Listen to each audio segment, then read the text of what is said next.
প্রতিবারের চেয়ে এইবার বাড়িতে এসে আমরা অনেকগুলো দিন থাকলাম। তো অনেকগুলো দিন থাকার পরে ঢাকার উদ্দেশ্যে রওনা হচ্ছি। হ্যালো ব্রিয়ন, আসসালামু আলাইকুম। সবাই কেমন আছেন? আলহামদুলিল্লাহ, আমরাও ভালো আছি। তো এই যে বাড়িতে আমার শ্বশুরবাড়ির চারপাশটা ঘুরতেছিলাম, আর আমার ছোট ছোট চাহাতো ননদগুলোকে খুঁজতেছিলাম, কারণ ওদের দ্বারা একটা আমি কাজ করে নেব এই জন্য। তো এদিকে এই যে বিকেলবেলা, আর বিকেলবেলা দেখুন এদিকের পরিবেশটা অনেক ভালো লাগতেছিল। আর এই যে অবশেষে ওদেরকে খুঁজে পেয়ে ধরে নিয়ে আসলাম। তো আমি এখানে কিছু হচ্ছে চাল বাছতেছিলাম, ওদের কাছ থেকেও আর কি বেছে নিচ্ছিলাম। বাড়িতে বলতে ঢাকায় যাব যেহেতু, তো আমি বাড়িতে যে জিনিসগুলো থাকে কিছু কিছু সবগুলো একটু করে করে নেই, যেন ঢাকায় যে 15 দিন আমাদের হালকা কিছু কিনলেও চলে। তো যাই হোক, সব কিছু নিয়ে একদম আমি বাস কাউন্টারে চলে এসেছি। পরের দিন সকাল 11টায় আমাদের গাড়ি ছিল, তো এখানে এসে ওয়েট করতেছিলাম। তারপরে আমাদের গাড়িটা এসে গেল, আর অবশেষে আমরা এসে গেলাম ফ্রুট ভিলেজে। তো ফ্রুট ভিলেজে এসে তো কিছু খাবার না খেলে আমার বর্ণ কিছুতেই যাবে না। আসলে ছোট বাচ্চারা রেস্টুরেন্টের খাবার কিন্তু অনেক পছন্দ করে। তো ওখানে এসে আমরা হালকা নাস্তা খেয়ে নিলাম, তারপরে এই যে আবারও রওনা দিলাম। তো এদিকে চলে এসেছি হচ্ছে যমুনা সেতুতে। এই যমুনা সেতুর মানে ভিউটা আমার কাছে অনেক ভালো লাগে। কত সুন্দর গাছপালা, আবার এই জায়গাটা একদমই পরিষ্কার পরিচ্ছন্ন, অনেক সুন্দর আর কি। আমি জানি না অন্য অন্য এলাকায় অন্য সেতু এরকম সুন্দর কি না, তবে আমাদের এই যে যমুনা সেতুতে ঢাকাতে যাওয়ার পথে বা আসার পথে আমার কাছে অনেক ভালো লাগে এখানকার ভিউটা। তো যাই হোক, এই জন্য সবার সঙ্গে একটু শেয়ার করে নিলাম যমুনা সেতুর সৌন্দর্য। আর সবচেয়ে ভালো লাগে আমার কাছে এই যে গাছের ফুলগুলো, একদমই সুন্দর সুন্দর ফুল ধরে আছে রাস্তার পাশে। আর এই যে এদিকে দেখুন বর্ণ, সে তো হচ্ছে একদমই এক্সাইটেড ঢাকায় যাবে। অনেক দিন যেহেতু বাড়িতে থাকলাম, বাড়িতে থাকার পরে মানে ও একটু বিরক্তই হয়ে গিয়েছিল, কারণ ওর পড়াশোনা সব বন্ধ হয়ে যাচ্ছে। তো বলতেছে আম্মু অনেক তো থাকলাম, চলো এবার আমরা ঢাকাতেই চলে যাই। তো যাই হোক, ঢাকার উদ্দেশ্য তো আসতেই হবে, যেহেতু আমাদের ঢাকায় থাকা। আর দেখুন এই যে নদীতে পানি একদমই ভরে গেছে। আসলে আমাদের এলাকায় কিন্তু এত বেশি পানি নেই, তবে হচ্ছে এই যে এই বাহিরের দিকে আসলে বোঝা যায় কতটা পানি হয়েছে।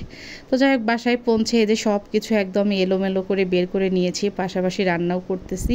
এগুলো হচ্ছে গরুর ভুঁড়ি আলু দিয়ে ভাজি করা, বাড়ি থেকে নিয়ে এসেছি। আর এখানে হচ্ছে কিছুটা খাসির মাংস আর সবজি আছে, তো এগুলো গরম করে নিচ্ছি। এদিকে হচ্ছে আমি একটু ডাল বসিয়ে দিয়েছি, বর্ণ যেহেতু মানে ডাল পছন্দ করে খেতে, তো এই জন্য ওর জন্য একটু ডাল, আর ছোটো পুচুর জন্য দুধ।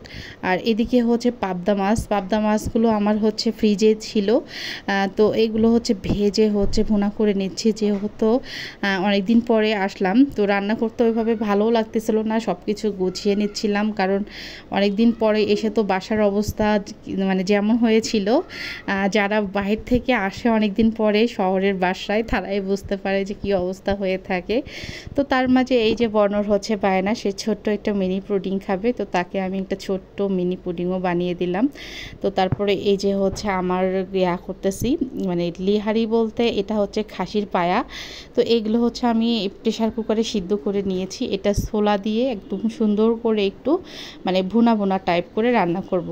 এটা কিন্তু এইভাবে রান্না করলে খেতে অনেক ভালো লাগে। আর সব কিছু গোছানো আমার হয়েছে, একদম বর্ণর বাবাও সব কিছু হেল্প করেছে। আসলে একাই তো কাজ করা একদমই অসম্ভব হয়েছিল, যে পরিমাণ গরম পড়েছে। তো যাই হোক, আমি হচ্ছে খাসির পায়াগুলো সিদ্ধ হওয়ার পরে এখানে কিছুটা ছোলা দিয়ে তারপরে সব কিছু দিয়ে মেখে এটা বসিয়ে দিলাম। এটা যখন সুন্দরভাবে সিদ্ধ হয়ে যাবে তখন শুধু মানে তেলে দিয়ে দেব। এটা এইভাবে রান্না করলে দারুণ লাগে। তো অনেক দিন পরে বাসায় এসে সব কিছু গুছিয়ে রান্নাবান্না করে খেতে কিন্তু একদম অন্যরকম একটা অনুভূতি ছিল।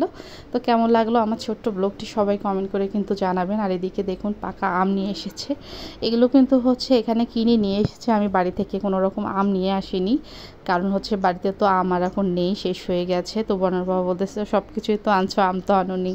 তো ও হচ্ছে ওর নাকি আম খেতে মন চাচ্ছিল, তো এই জন্য বাইরে থেকে আম নিয়ে এসেছে। আর আমগুলো অনেক সুন্দর পাকা ছিল। আমি ওদের বাবা ছেলে সবার জন্য আমগুলো কেটে ওদেরকে দিতে যাচ্ছিলাম। তো দেখুন আমগুলো কিন্তু আসলে অনেক সুন্দর ছিল। সবাই ভালো থাকেন, আল্লাহ।